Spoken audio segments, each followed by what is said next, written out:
Betis por la cabeza, porque menuda era Ana Mañane, ¿no? Sí, se debió de cabrear bastante. Es que el cambio fue brutal, es decir, pasar del glamour de Hollywood, de la consideración que tenía en Hollywood Ingrid Bergman, que por cierto conoció a Roberto Rossellini gracias a un amante anterior que se llamaba Robert Capa, el maravilloso fotógrafo de prensa, famoso por sus fotos, entre otras cosas, de nuestra guerra civil. Hay alguna foto emblemática. Famosa de la muerte. Y un gran soldado. ladies man, un gran conquistador que conquistó a Ingrid Bergman cuando estaba aún casada con su marido, y fue Robert Capa, fascinado porque conocía bien, por haber estado en el teatro de guerra, lo que era Italia y el cine de Rossellini, que le dijo: tú tienes que ver una película maravillosa, cuando hablaban de películas, que se llama Roma Città Aperta. O sea, que fue Robert Capa, que en ese momento estaba ya en el final de su relación con Ingrid Bergman, el que le dijo, el que le dio esa relación. Y el cambio fue brutal, porque claro, tú lo has señalado anteriormente, el rodaje de Stromboli debía ser espantoso para una persona como Ingrid Bergman, por muy enamorada que estuviera de Roberto Rossellini, porque 100 y pico de días, con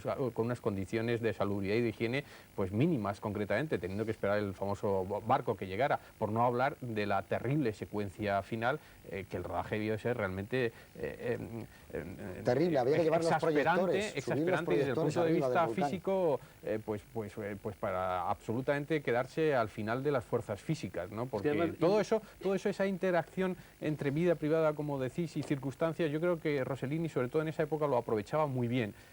Cuentan casi todos ellos que en Viaggio in Italia estaba cambiando continuamente el guión, improvisaba bastante concretamente, él era bastante perezoso, por lo que se dice, y todo eso lo iba integrando, y es lo que da, dentro de esa abstracción enorme de la película, un sustrato humano pues muy notable. Además, Ingrid Bergman no debía de entender nada de por qué le hacían subirse al volcán. Ella estaba acostumbrada al cine de estudio, donde todas estas cosas se resolvían con unas magníficas transparencias, con unos trucos. Entonces, como Rossellini, con esa obsesión que tenía documental, quería aprender la realidad en el propio sitio, pues subían a la cumbre de aquel volcán de Stromboli, con los aparatos la hacían subir a ella, todos los días subir y bajar. Ella contaba, quiero recordar... Y se enfadaron, a veces. Quiero recordar que ella decía que no tenía por qué aguantar tanto, que podía hacerse de otra forma, y Rossellini se empañó. Y luego otra cosa que a ella le molestaba mucho, que yo también lo entiendo, es la técnica que tenía Rossellini un poco de dirigir a los actores. En primer lugar, la rodeó a Ingrid Bergman de unos actores no profesionales. Entonces, Rossellini... Él le dijo, por lo visto, en un viaje que hacían en coche, que iban para Amalfi o no sé dónde, paró, y había dos, y dijo: ¿cuál de esos te gusta con tu marido? Pero elige al que quiera. Dice: bueno, llevaremos los dos, y luego el otro hace el del faro, para ver cuál es el más listo, y el que haga más listo que hable un poco más contigo. Y además, como a Rossellini lo que le gustaba es que los actores no actuaran, lo que le gustaba es que los actores estuviesen delante de la cámara. Hay uno que está fantástico, que es el cura. Sí. El cura está extraordinario, además, en unos planos que ya preludian Sócrates, la Prise de Pouvoir, cuando coge los personajes, no los va soltando, se echa de menos ahí que no tiene, ¿cómo se llamaba aquello que él usaba? El panchino. Claro, pero ahí ya, sin ello, va uniendo parte de una cara y recompone el... A mí, ahora que hablas del pancino, o personalmente... A ti no te gusta, a mí tampoco. Creo que Rossellini cometió un error en enamorarse de ese chisme, porque sus últimas películas, el pancino se lo podía haber metido donde le cupiera. Expliquemos que el pancino es una especie de zoom, sí, por decirlo de alguna forma, ¿no? Eso lo corrobora Jorge Herrero, que fue el operador de Sócrates, y que tuvo, porque Rossellini llegó un momento que ya quería rodar de cualquier manera, dijo: no, lo colocamos, se había olvidado un plano, primer plano de un grupo, y no, aquí mismo, no, colocamos otra vez ahí y tal. Yo creo que es que él tenía una obsesión, que a mí me parece una obsesión no solo legítima, sino admirable, que era, como he dicho antes, mirar las cosas. Coger todo. Él quería mirar las cosas y no estructurarlas, dramatizarlas, ni alterarlas, sino mirarlas porque a él le parecía que la evidencia de los hechos eran lo suficientemente importantes como para que no hubiera necesidad de ninguna otra manipulación.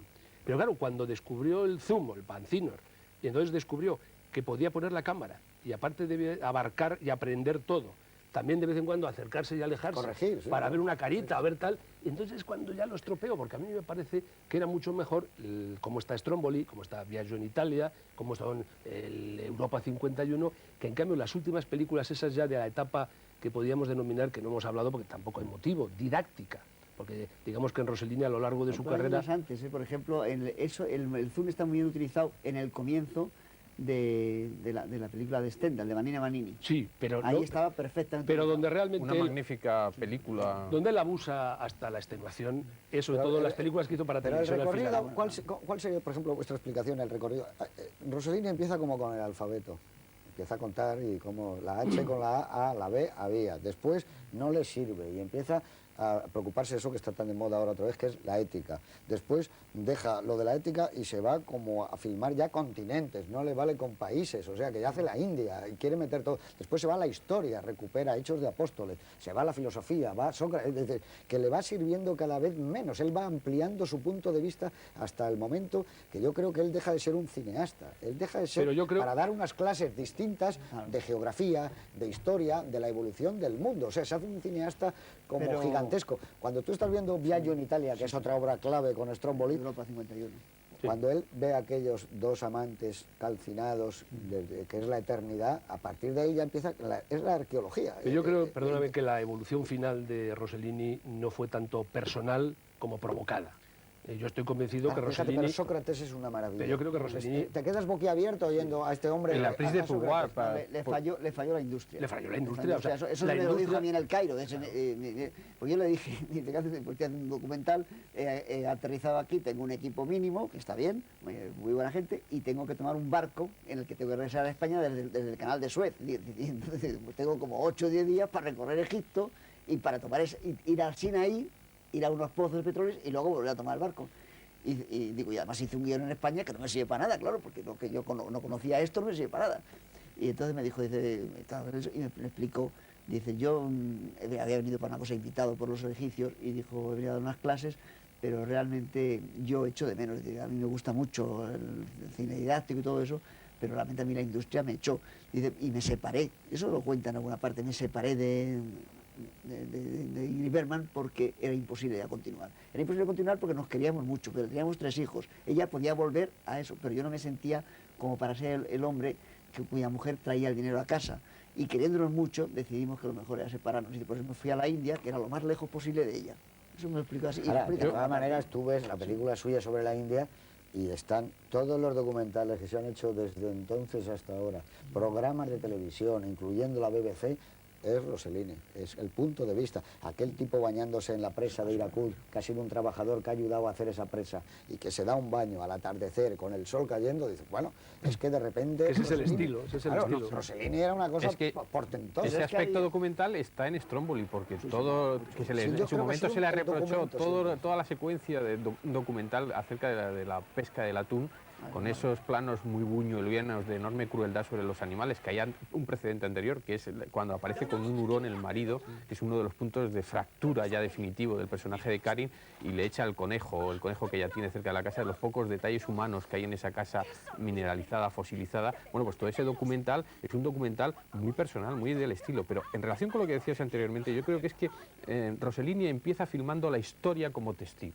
porque Roma città aperta, Paisà y Germania Not Zero, e incluso Stromboli, es la historia como testigo de la historia. A continuación viene el reflejo de la posguerra, es decir, su testimonio personal, su corazón, su ética, que son todas las películas como Europa 51 y como Viaggio en Italia. Y después poco a poco se va produciendo la fractura que coincide con la de Ingrid Bergman, por lo que ha dicho ahora mismo Juan Cobos. Viene el reportaje, el documental sobre la India, y después viene una época que a mí me gusta mucho, que casi nunca se habla de ella, que es la época de 1959 a 1961, con el general de la Rovere, era Notte a Roma, Viva l'Italia y Vanina Vanini. Él se instala en el pasado para mirar otra vez el presente, y a partir de ese momento ha dicho ya todo lo que podía decir como cineasta, y busca otros horizontes. Pero esa época viscontiniana, por decirlo de alguna forma, que va del 59 al 61 con 4 películas claves, porque digamos, de alguna forma no son tan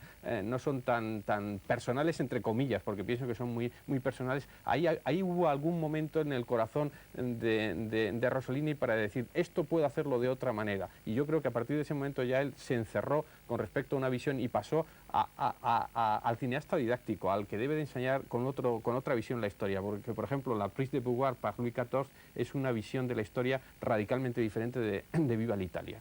Está instalado en otra óptica, en otro punto de vista, desde la puesta en escena a todo, y no digamos los hechos de los apóstoles.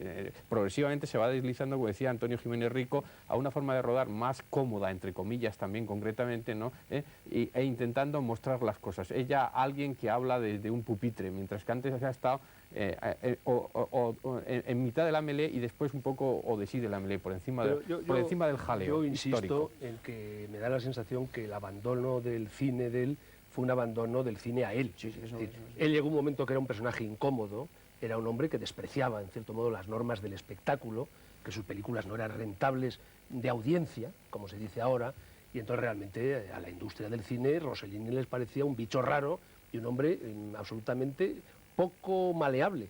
Y entonces él no tuvo más remedio que refugiarse en la televisión.